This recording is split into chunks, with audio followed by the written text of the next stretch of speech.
Welcome back to The Real Deal and our continued efforts on reinvention here. And we have two special guests. And I'm not going to spend a whole lot of time introducing them other to say that we just met today through a like-minded community, people who are in the personal development movement, and how they've been applying it to their sobriety, to their transformation is going to be amazing.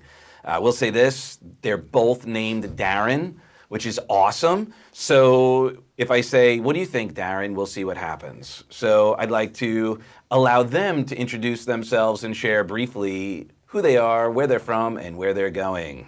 Darren. Girls first, ladies first. Ladies first. Hi, I'm Darren. I am originally from California. I currently reside in Brooklyn, New York, and so grateful to be here, Doug, with you and Darren. and Darren. Like Doug mentioned, we just met today, connected through a like-minded community. I have come from a place of where addiction was a part of my past, and recovery is a part of my past and my present and hopefully my future. I live a life now through a combination of the 12 steps, non-traditional recovery, personal development, and reinventing my life the way that I had always imagined. And back when I was deep in the life that I did not want to live, I never thought I would be sitting here and capable of what I'm capable of now. But through time and through growth and through giving back to people, I sit here grateful for the life that I have now. Yeah. Beautiful. Thank you. And we'll of course circle back and dig deeper. But I just wanted to, just quick shares where, who you are. Let's get to know you. Darren P., Northern New Jersey. Sorry about that. It is the Garden State. It's very green up there. Yeah. And I've been in recovery for 26 years, sober 14 years. Also involved with Tony Robbins from a crew and attendee. And just seeing where my life's growing as I allow more things to come in. And more than happy to be here and have a little fireside chat. Right on. Awesome. Next time maybe we'll have a fire here next time. But then we'd be tempted to walk on it. Right, exactly. Just be one exactly. of those hot 3,000 degree coals. Yeah. Right. So you guys came down you were crewing with Tony Robbins at the Date with Destiny event last week, and I'm sorry, I would have come down to visit and meet you prior, but I just couldn't make it happen, so I blame myself. What do you get from those environments, like when you each shared you work a 12-step program to whatever degree you're doing it now, and how important is it to put yourself in another environment that is not like exclusively recovery related? Because that's such a great place to kind of start this conversation. Well, I sort of block it off in a way. If I really consciously think about it, there's recovery, which is one part of my life, and I need that to continue to go forward. And then there's all the other parts of my life. Like recovery's over here, and it was my primary focus when I first got sober. Now it's a focus, but in my life, I need to live my life. And Tony and that type of a growth atmosphere allows me to just become more of who I really want to be. Yes, I'm sober. Now, how do I want to live life? And Tony gets me to see who I am, my values, rearrange them, and grow in that direction. And it's a wonderful experience for anyone, I would think, to look at themselves and say, hey, where do I want to go? What do I want to be? Who do I want to be with? And just realign myself. As part of the reinvention, as you shared, who do I want to be? And then surround yourself with people who have what you want. Absolutely. And then what you're aspiring to, if that's their normal, game changer. You're the average of the 5 people you hang around with. Yep. And that atmosphere, amazing people. For sure. Took my son to a basket brigade where we were putting together baskets. First one I ever went to, I ended up running a few after that. We're leaving. They're 12 hours. It's a long day. We're driving back. And he's 16, and I said, so D, what'd you think? And he said, those people were nice. And I said, yeah, it's amazing that in this world that there are nice people. He goes, no, Dad, they weren't being nice. They were just nice. And to me, the people that are involved in Tony Robbins, in that personal growth, really want to contribute and give back and are generally very nice people. 100%, yeah. I think for me, people keep asking, why do I keep coming back, going to Tony Robbins and putting myself in that environment? You paid this money, you went through it, wasn't your life changed? Why are you going to continue to go back? But that's a part of it. You have to immerse yourself with like-minded individuals if you want to take your life to the next level and continue to grow. But an even deeper part of it is I was on the other side of it for so long, and now that I can be some sort of light and inspiration to people who are still on that side, to put myself in that. But also another thing is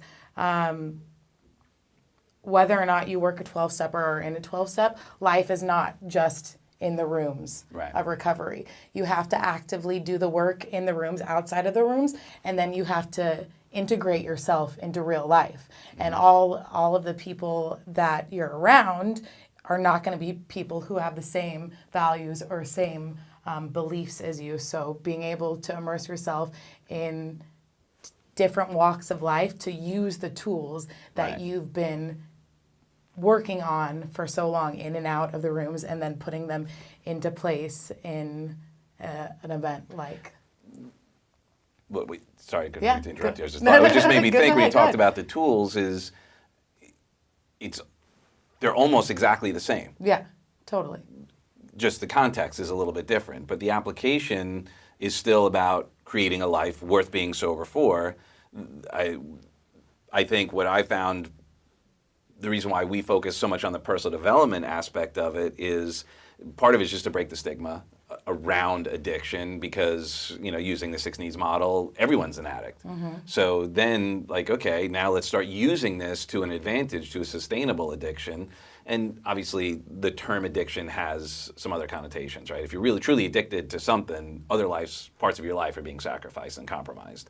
But if you could be addicted to balance and growth and contribution, I wonder if that would allow you to balance your life like you shared earlier. I go to meetings, and that in that context is like going to the gym. Because I use the example sometimes, you ever see a person who goes to the gym and all they do is work out their upper body? Oh, yeah. Yeah. Right? So they're like, these lollipops walking around, but they're just so top heavy, they'll fall right over. Sometimes people, if all they do is just live in the rooms, they've got that down. But today, when that one client asked about, how you shared going to weddings and living your life fully, where he was actually struggling with that concept. 100%. And exactly, what's the point of being sober? I don't know. If you're your gonna life do is in that, the room, you're gonna do that? what's the You might as point? well just Right, be out right. of it. You're just hiding over there. It's not sustainable. And how many weddings are you going to be willing to miss? How many celebrations before you get a case of the efforts? And then you're like, what's the point here? This isn't. I want to live life, man. Yeah. And that is the point. That is the point of getting sober. Is To live life. Is okay. I'm dead when I'm using and I'm drinking and I'm pretty much I'm walking around, but I'm dead inside. Right. And I didn't know. I really didn't know until I got sober what it was like to be alive. I just thought everybody thought like I did, and everybody did what I did, and the reality was most people don't do or didn't do what I did. And to be able to get sober, and the 12 Steps talks about going out and living your life, and Tony talks about going out and living your life and growing from it all. And the line that I've learned is life is happening for me and not to me. Yeah. If I've incorporated that as much as I can in my life, because it is. And my favorite line is, what's today? It's a great day to be alive. Yeah, it's not Wednesday. It's a great day to be alive. If you want to put Today. great, alive, and It's a gift. sober, that's even better. But it doesn't matter. It's just a great day to be alive. And that gratitude is because of recovery and the other things I do outside. Tony being the main thing. Right. Yeah, absolutely. one of the things, the gratitude, if can circle back to what you shared today when you talked about giving up your child at a young age, and the way you shared it, of the gratitude for that, and what a beautiful perspective, and right, nothing has any meaning except the meaning you give it. I don't know if you could share a little bit more on how you were able to access that state of grace for something like that, because that's a big deal. Yeah. And it's even bigger that you're grateful that you did what you did. All things like, because the model of the world, most people are like, oh my gosh, like you got to keep that baby, and the fact that you have so much love, like, I mean, that's the next level kind of love, to do that for yourself and the child. Could you share a little bit on how you were able to get to that place? Honestly, God completely took over everything, because at that age, I was drinking and using prior up to that. And then when that happened, obviously when you're in high school and you're having sex at a young age, you think, especially as a girl, you think you're going to get an abortion and that's it, done. No one's going to know about it. Everything's going to be pushed under the carpet and that's it. And then for whatever reason, something came over me. And I had been brought up religious to some extent, but not. Literally something physically came over my body and said, you can't do that. And then it's something more than myself. Right. And like I spoke on today also, I said that anytime that I have suffering or any time that I have pain, I know that's when I'm in my mind and in myself. Right. And how can I flip it? And for whatever reason, it was flipped in my mind that this child deserved more. And to be able to think outside of the box, but again, we create that box. There is no box there. There is no box. Right. Outside of it, to think that it happened for a reason. Life happened to me. This happened to me. How can I change of what this story is supposed to be and make it a story of what I want it to be? Right. And then to go through something and be able to give a gift of something, a selfless act, that a gift of life, to be able to give to someone, that so cool and amazing to think about that. That his parents, that I have a great relationship with right now, there's no love that I feel for stronger than his mom. The feeling that I have for that. That just comes back to it, that gratitude and that love and that selflessness, and being able to give more than about yourself, and get out of ourselves and just connect and love and come from that place. That's huge. Yeah. Because that, I mean, man, when you can step out of yourself to that degree and appreciate yourself and that situation is inspiring. I mean, I'm sure you're not the only person who's had to struggle with those decisions. Like, how do you do that? So thank you so much for sharing and being that vulnerable, because most people wouldn't be willing to share it like that. They, would just kind of, it's like another thing. Don't want to go there. Yeah, don't want to go there. Yeah. Right. And then what you both shared is that you both had multiple attempts at sobriety. If you'd like to, I think you had a fun sort of story of your ups and downs. It's just, by the way, the connection that you have with that woman, the mom, is amazing, because we talked about that before, and other than with your mom, that's the best connection that you can feel for her, because of how happy they are and how great they are with your son. And how incredible that you're not jealous. Yeah. Like, Right. you just appreciate it instead of going like, oh, I could have had or whatever, that you're genuinely, like, and I think you wouldn't be able to be genuinely there if you weren't truly grateful. Totally. Like, it just wouldn't be possible. Absolutely. Yeah. Yeah. So that's very cool. That's very cool. Genuinely grateful, just like you said when you were speaking today. It's so hard for us to let anything in our mind when we are genuinely grateful. And that's when all of those thoughts, like of fear or I'm not enough, or I didn't do this, I didn't do that. But instead of removing it, because they're always going to be there. Yeah. It's a joke.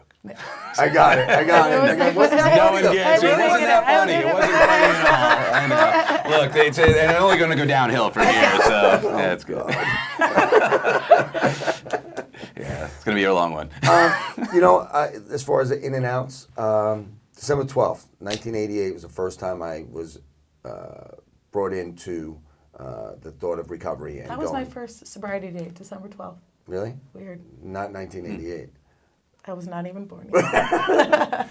But anyway, it was, and from there, it was, I'm not ready. It was parents, it was family.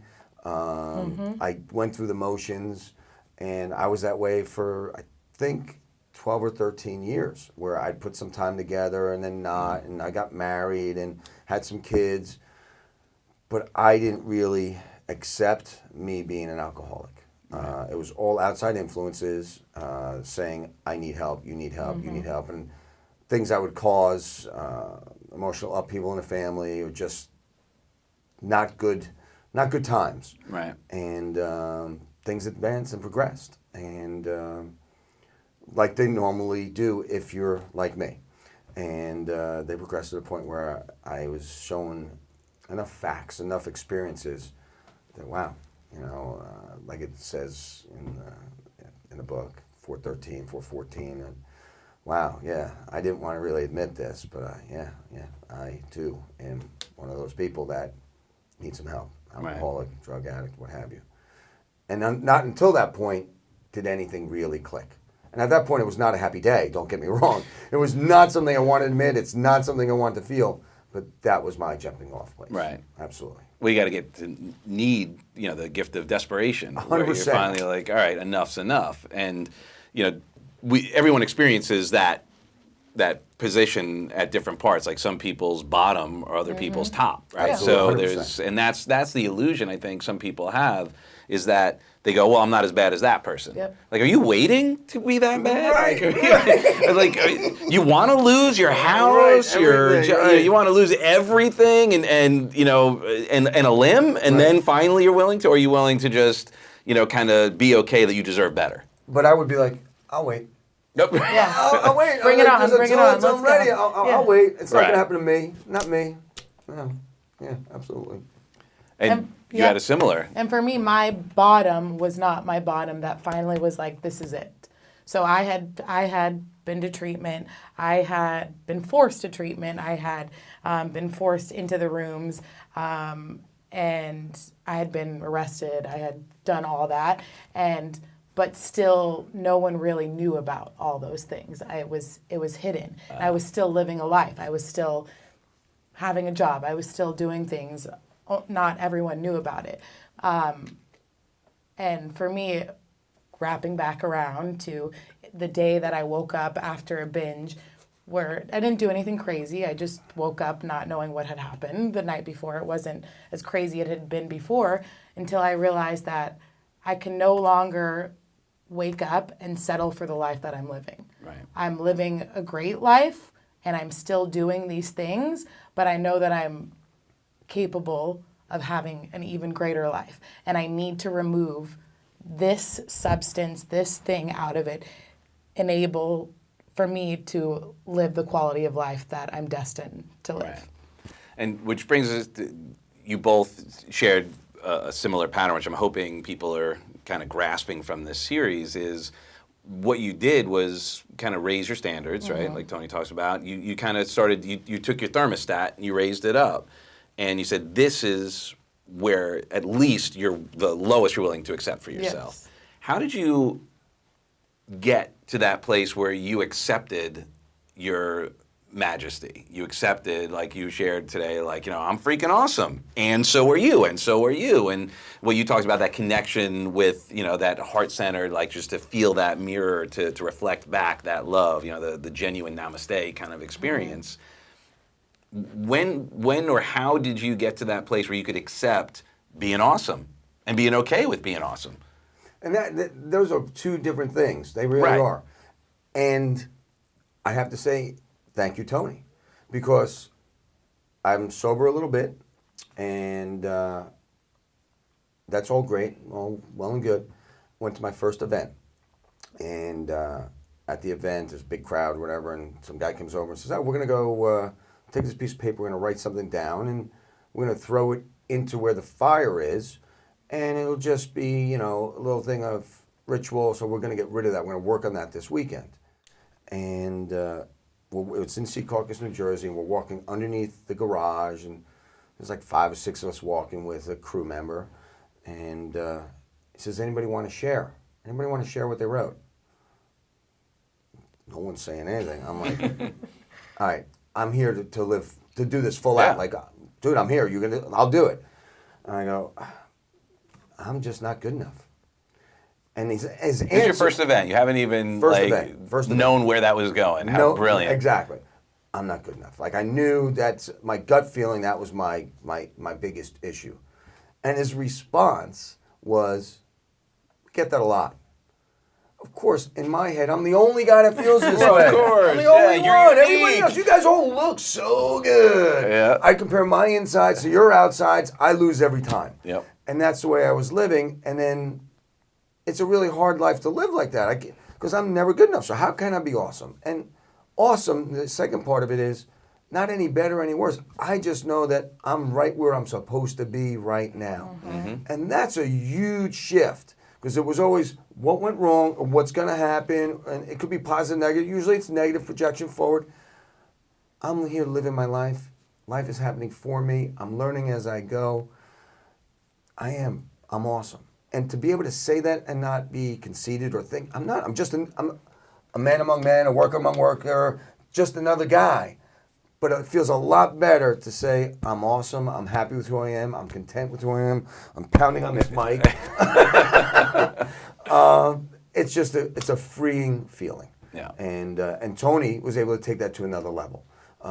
Whereas I free myself in the 5th step and the 9th step in AA, that's great because those are some of my past, but then there were things that he just didn't come out over there that Tony was able to tweak and get and say, great, now where do I really want to go? Right. This one was cleaning up stuff, but it was more, where do I want to go? Mm-hmm. And that side of it is really rocket fuel. Right. That's why we were talking about this in the car also.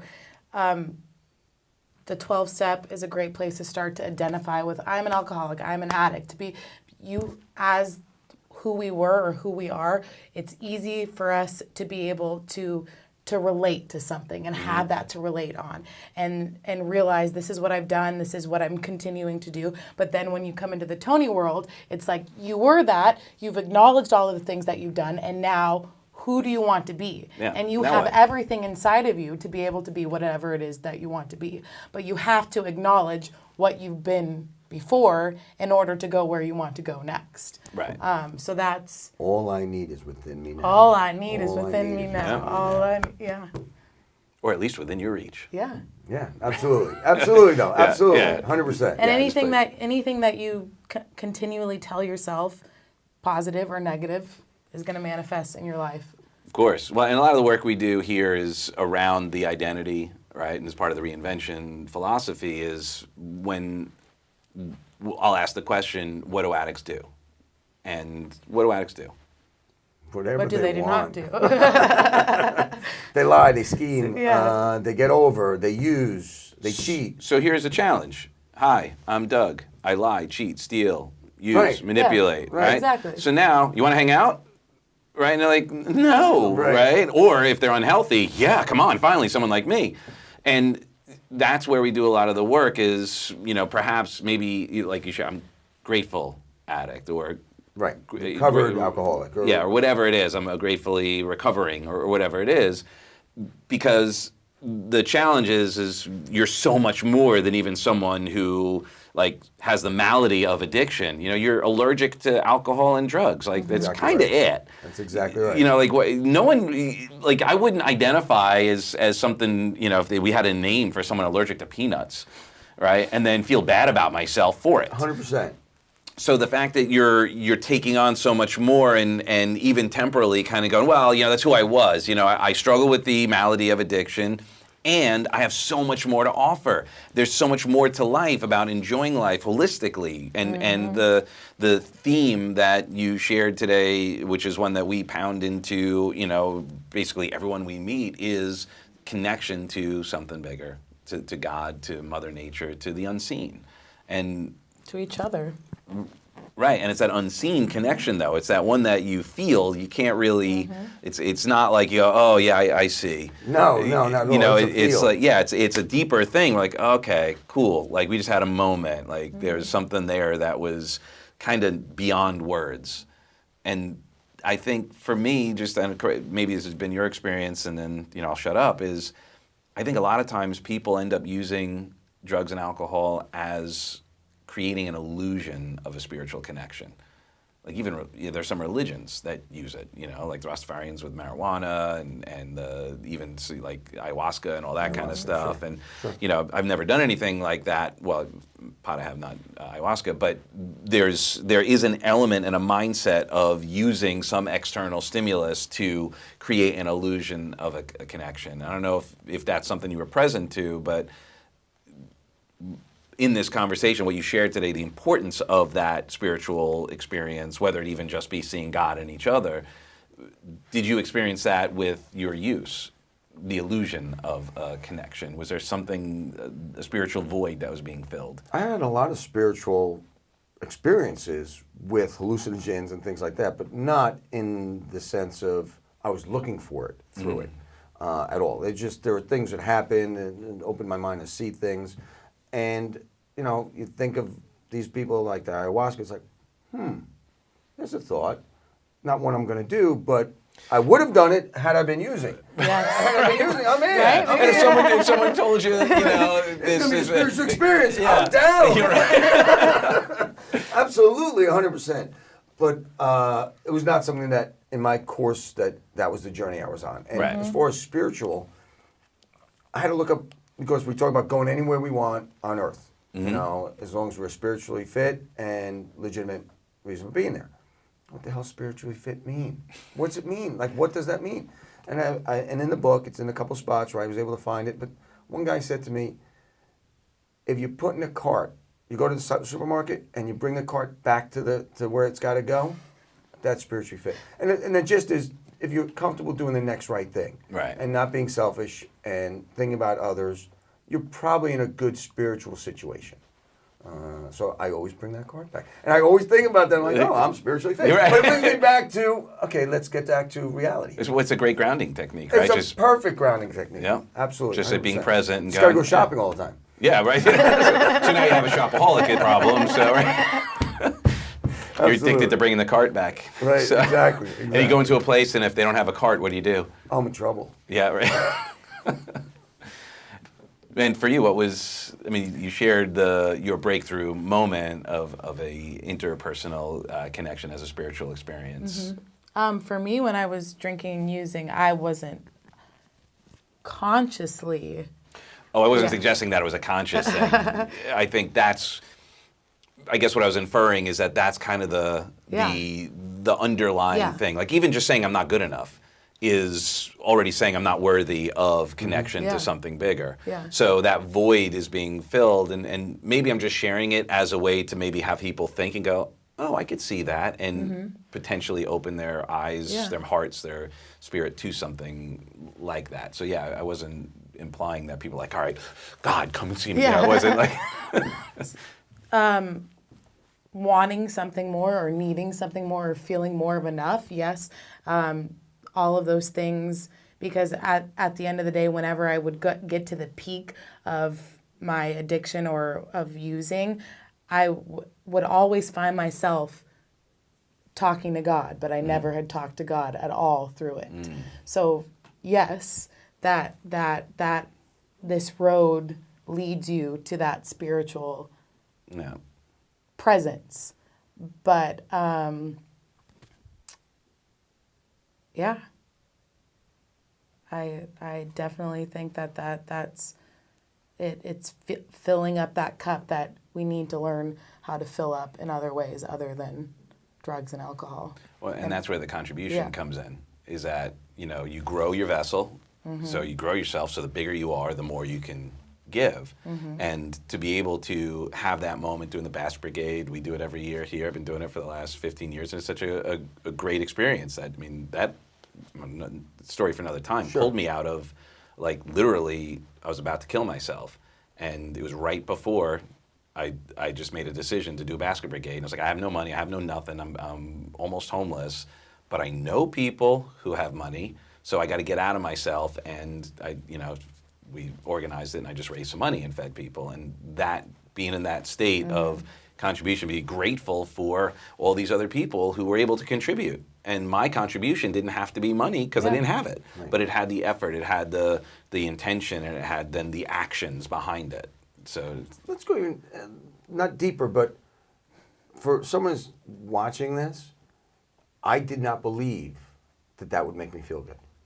The whole, it's better to give than to receive. It's better to be in a position to give. Well, yes, but as far as I really get a lot more out of the giving, contributing, but not just it takes me out of me. And when I new in sobriety, I didn't understand that. So when I call my sponsor, I call someone, they thank me. Of course, I don't know what's going on.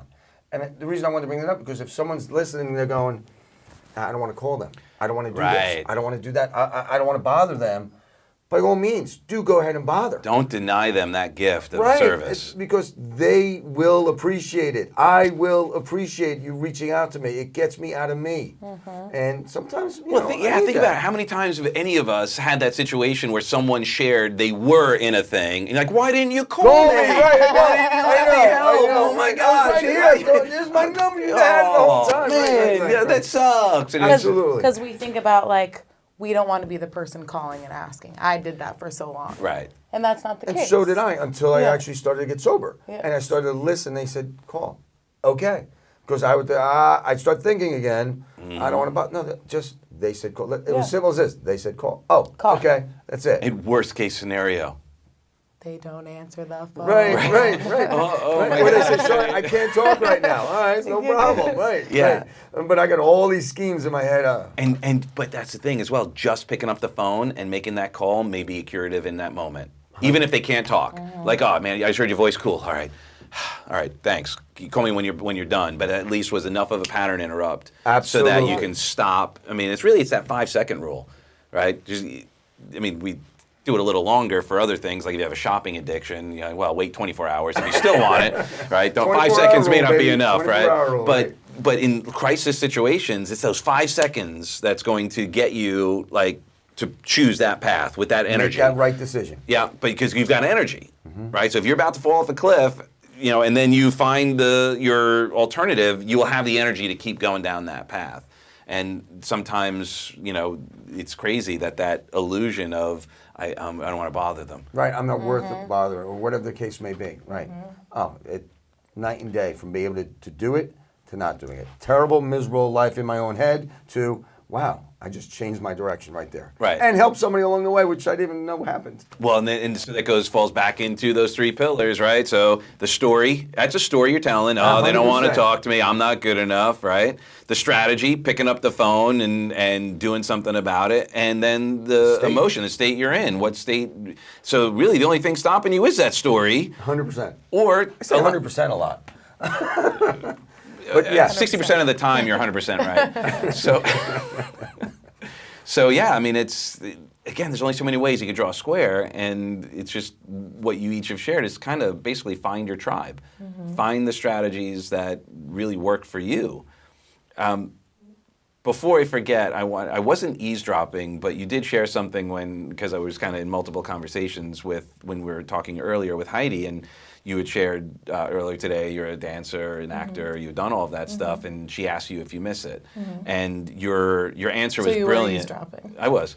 Because my past is in entertainment as well, and my first career was in music, and your answer was almost identical to what my experience was. So if you wouldn't mind sharing what that transformation, that reinvention. The reason why I started performing at such a young age and being on stage is lighting people up. And to be able to give a sparkle in someone's eye for that hour or that 2.5 hour show or whatever that is that they're looking at, to be able to bring that into someone. And I get that every single day now when I teach yoga, when I teach fitness, when I coach people, when I have that. So I don't need to do that anymore.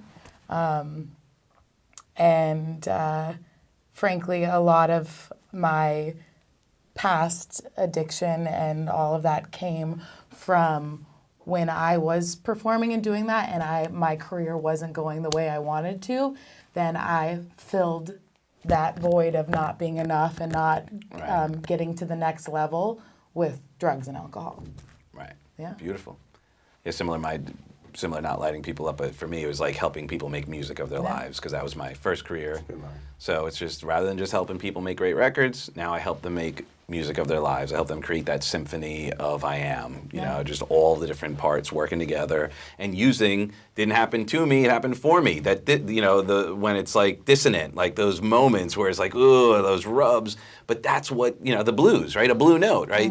That's what makes that drama in the song so amazing. So if you accept the drama, if you accept all of that, then you're helping, because if there was no darkness, you couldn't light anybody up.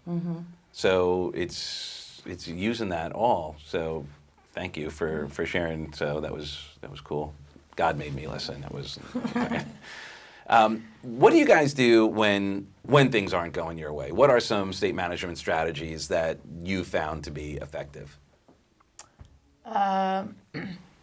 Connect with people. Obviously, coming back to that, you can't do this on your own. You need to call that person, just like we had that conversation. But for me now, changing my state completely. Your vehicle, your vessel here on this earth is our physical body. And if that is not at a level for you to achieve other things, then it's not all you can't just have one piece of the pie. Right. So meditate, exercise, step out of myself, go help someone else, journal, word vomit. Word vomit? Word vomit. Just Sounds like stream of consciousness Yeah, writing, yes. or just speaking. Both. Okay. Yeah. Speaking in tongues. Or, Yeah. Yeah. Cool. How about you? First of all, there were some bad states that I like to be in for a little bit. I'm human, it happens. But there are so many things we can do to get out if we really want to get out. And I say that in sort of quotes because early sobriety, I didn't want to get out. I sort of liked that because I was used to being in that. 14 years later, I don't really like being in that spot at all. It's debilitating. It's not fun. So, Comfort zone is not that comfortable. Not it's at just all. certain. Yes, it's not at all comfortable. It was definitely certainty back then. Yeah. But reaching out, phone, getting up. If I'm on the couch or I'm in my office, get up. In the mornings, I'm usually listening to something that's other than music. I usually have something on in general, but in the mornings in particular, I'll watch videos or something while I'm in the shower. Just something. It could be gratitude, it could be Tony, it could be any other of a number of different speakers, just to get me in that spot. Prayer in the morning, and then prayer throughout the day, but different. I'm a big third step prayer in the morning. Just, hey, guide me, let me do what the next right thing is.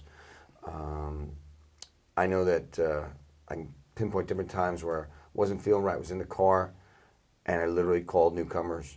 And earlier when I was talking, I was like, it's sort of a selfish thing to do, but it's going to be helpful to them. Yeah. So, and you make that call, and all of a sudden now it's all about what's going on in their life. And it's amazing how I would have thought that before I experienced it, that's not going to help me.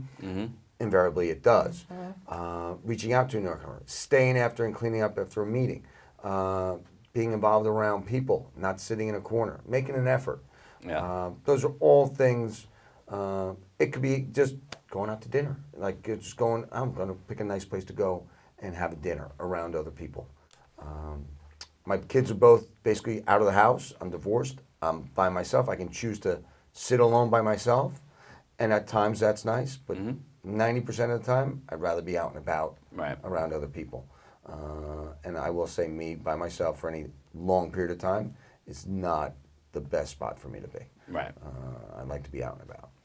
So how did you guys then, when you went through that recovery and got over that hump of kind of feeling like you've lost everything emotionally, spiritually, and otherwise, keep the momentum going? Like, without getting overwhelmed with where it is you want it to go. But a lot of times people, when they first get out, they may get intimidated by seeing the person who's got all of this time. Oh, you make it look easy, right? So what were some things and challenges or strategies you implemented early in recovery when you were kind of just in the process of having to reinvent and kind of going through all of the challenges and the pains of that? Simplicity and here and now and today, and not worrying about, because before that, all of pain, fear, sadness all came from either of the past or the future. And that's the same thing that we do when we first get sober. We're like, oh, now my life is going to be great. Now I'm going to plan all this for years to come. I want to do this. I want to do that. I want to be this person. I want to do all of that. And I still do this to this day because I feel that I want to have the richest life that I possibly could. Obviously not money rich, but and if you just keep it simple and you live in this moment and you be the best that you can be in this moment, and you wake up and decide to live your life no less than what it was yesterday and just only in the here and now, and being grateful for whatever this moment is and whatever it brings to you, know that where you've come from has got you to where you are, and you're more than capable to take you where you need to be. And that doesn't need to be what you think it needs to be. It needs to be exactly what it is right now, right here.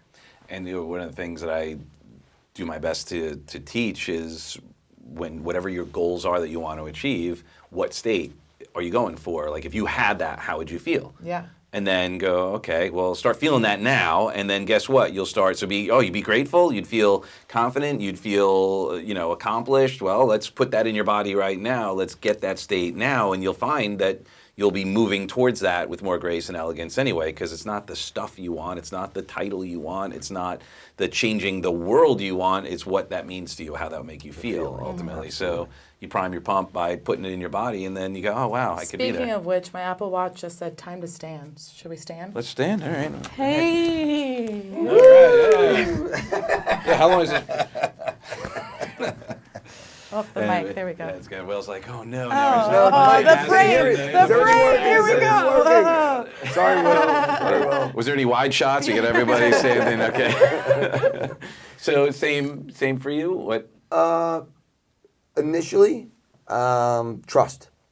Trust, faith, openness. Because when I came in, I was emotionally shot. I was crying. I couldn't stop crying, and I trusted. I guess I got to the point where I knew I needed help, and I got a sponsor. Trusted him. Took that leap of faith with him, and was open to everything that was coming my way. I really wasn't, because when I first came in, I remember comparing. That guy had rats eating his toes. I'm not that bad. This guy had that. I'm not that bad. I got to the point where I am that bad, and I don't know how to stay sober. So I was pretty open-minded to it. Yet emotionally, I was all over the place. I could not sit still. I could not be happy. Then, after that goes by, because if you are open, if I was open and honest and trustworthy and doing the stuff that I had to do, regardless how I felt better. I started to feel better. Right. And I'm not sure where I was going with that. Well, just it sounded like the trust and build the confidence builders. So when you tried something, you trusted the process, you got a result that like, okay, cool. Like now I have a new evidence of this is possible. I didn't die, right? And the other thing was, it was unfamiliar. That's the term I used. I said this is weird. And then we came up with unfamiliar. It was unfamiliar for me to be completely honest. It was unfamiliar for me to do certain things. So when I would talk to Mike, my sponsor, who's still my sponsor, and he would make a suggestion, it was not what I would normally do. So I was doing things that were totally outside of what my mind was telling me to do, and there was the trust. And then I'd go through that, go, wow, that's how you, I don't want to use the word supposed to, but that's what, is acceptable and a better way of doing it. And wow, I'm learning now. So that's really where I had a guy that I really could trust. And it was on non-AA stuff, it was the 24-hour rule, it was the pause, it was different things that he would come up with that just through his experience. And of course, I thought he was super smart. And reality was his sponsor taught him, taught me, and taught the next guy. Yeah, success leaves clues. Absolutely. And so I was very lucky with the gentleman that I had as a sponsor to lead me through that beginning. Reminds me of a story. I don't mean to go off on a tangent, but I'm going to share a story that you guys Can are we welcome stop to him use. if he wanted to go off on a tangent? Well, you could try. So with the story is, it's an old story, and you may or may not know it, but it's one that you can use if you ever, I'm sure, find yourself with someone who's having a difficult time processing what you just shared. So one day, this guy, John, dies, right? And where does he go? He goes up to the pearly gates, right? Meets St. Peter. And St. Peter's like, John, welcome to heaven. So this is the pearly gates here, and behind these gates is an elevator. And you're blessed with the freedom of choice. So what we're going to do is we're going to give you a day in heaven and a day in hell. And then you decide where you want to go. So he says, okay, I guess it's my choice. Like, yeah, you have to go spend a day in each, and then you choose. So goes into the elevator, goes down to hell, and the doors open, and there's Lucifer, all dressed up in golf outfit. Like, he's like, John, come on, let's hit the links here, let's get a round in. So he's like, oh, cool. He was a golfer on home. He loved golf. He's like, this is great. He's playing golf with the demons and the devil. And turns out the devil's just misunderstood. No one doesn't quite understand him right. That's the real issue, because he was great. A little weird, but great. Quirky and whatever, had a weird mustache. But really, the truth is, he's a cool dude. So he goes into the elevator and comes up, and he said, so how was hell? And he goes, not that. It's just like kind of home. It was kind of very comfortable. I had a nice golf course. I loved stuff I love doing. It was great. Devil's just misunderstood. I don't know what you guys' problem with him is. So he says, okay, no problem. Go to heaven. So he goes in the elevator, goes up to heaven, and there's all these angels, and they're floating on the clouds and playing the harps, and it was just different. Like, it was very nice and beautiful, but just new and a little weird and just kind of almost too good to be true, but just very unfamiliar. So he comes in, spends his day, comes down, and St. Peter says, well, what'd you think? And he's like, it's nice. It's new. It's not really kind of what I expected, but, it was nice. So he goes, well, you got to choose. And he goes, St. Peter, I think you think I'm weird, but I think I'm going to hell. Like, he's just misunderstood. Not that bad guy. We had golf. It was just like my life before. So he says, okay, once you make the decision, that's it. And he's like, yeah, that's where I'm going. So goes in the elevator, goes down, doors open, and this giant hand, the devil's hand, comes over and rips his head off, sticks it up his ass, and he's feeling every moment, right? He's drawn and quartered. They're peeling, skinning him alive. He's feeling every moment. It's the worst pain he's ever felt, and it won't stop until finally he put him back together, and he gives him a cigarette, to take a breath. And he's like, devil, what the heck?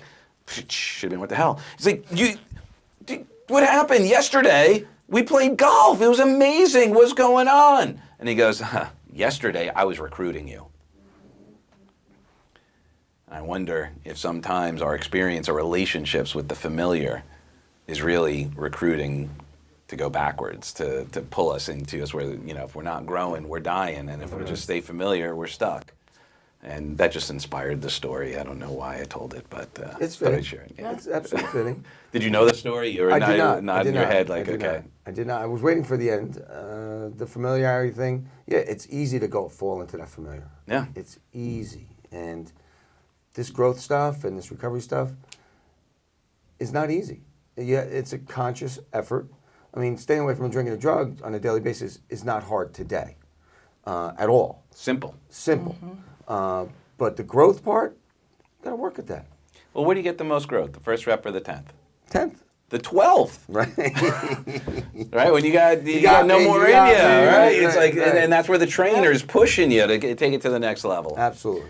So we've gone way long. Is there any final words, anything you want to share, any projects you guys are working on that we could celebrate, promote? Is something We're going that you're on the proud Darren of? and Darren tour. The Darren and Daron tour. Okay, perfect. First stop right here. Yeah, there you go. No, seriously, is there something that you individually or collectively, something that you guys, we could celebrate, promote, and kind of... She would like to talk about, I think, speaking for her, I think you're working on something right now, right? Yeah, so I'm a personal trainer and a yoga instructor, and I've, as I've shared today, gone back and forth through recovery, little time here, little time there, and through my journey, I've realized that I've already shared that you cannot do it without having this together.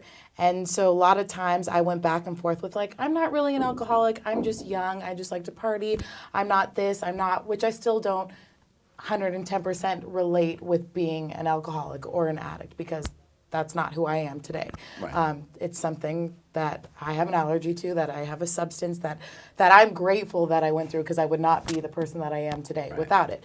So I'm helping people now who are on that same fence that I was on, and removing the substance from their life and letting them see the progression of, once they remove it just for a little bit, how the quality of their life has increased. And then they get to make the decision of what they want to do with that afterwards. Right. But yeah. So how could someone get in touch with either of you? I don't know, you have a business as well, if you want to share what you do, or maybe it's something, but how do we get in touch with you? DarrenO'Donnell.com. It's super Simple. easy. How do you spell it? Daron. The wrong way. ODONNELL at yahoo.com is my email, and then or just.com is my website. Sweet. Yeah. Awesome. Yeah.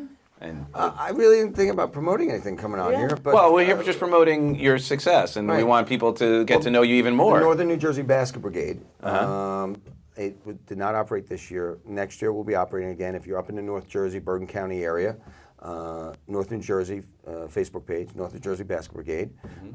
We get together the Sunday before Thanksgiving. We'll start organizing before that. So if there's anyone interested, by all means, reach out through Facebook, and more the merrier. The more people we can feed, the better. We usually have fed about 600 people a year. Beautiful. Up in that area for Thanksgiving, and it'd be great if anybody wants to help. Awesome. Yeah, absolutely. Well, we can't thank you enough. We love you for who you are and who you aren't. And please, let's stay in touch. And if there's any way that we can really celebrate you even more, it is our pleasure, our privilege. So thank you. Thank you, Ditto, Doug. back at you. It really was thank our you. pleasure Thank you. and Yes. privilege to come here and talk to you as well, and talk to the people outside. Yeah. Cool. Thank you. Thanks. Rock on. So if you kids want to learn more, over here, okay. If you kids want to learn more, we're just having fun here, please keep posted with us, subscribe, like, share, all that good stuff, and spread the love. God bless.